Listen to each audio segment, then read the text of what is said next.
Hello, my name is Dr. Haider and I'm a graduate from Pakistan. I recently passed my MRCP Part 1 with blessings of Allah Almighty and guidance of Dr. Ahad and support of my family.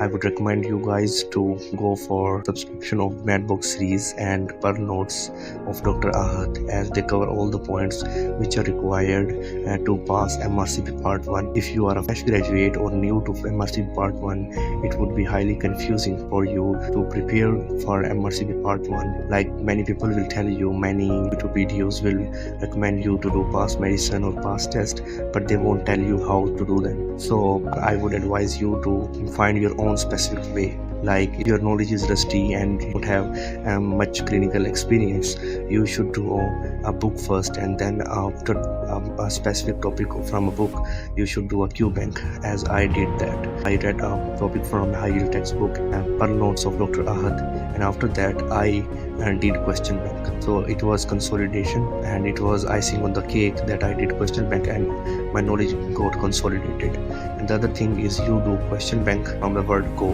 and you keep revising the things, you keep revising the question bank, and both these ways are really great, and you have to have your own way. Like how do you feel comfortable, how do you feel feasible, like which method suits you. So I would recommend you guys to go for a MADBOX series and Pearl Note series, so that you get each and every information of every topic which are important for your MRCP Part 1. Thank you so much.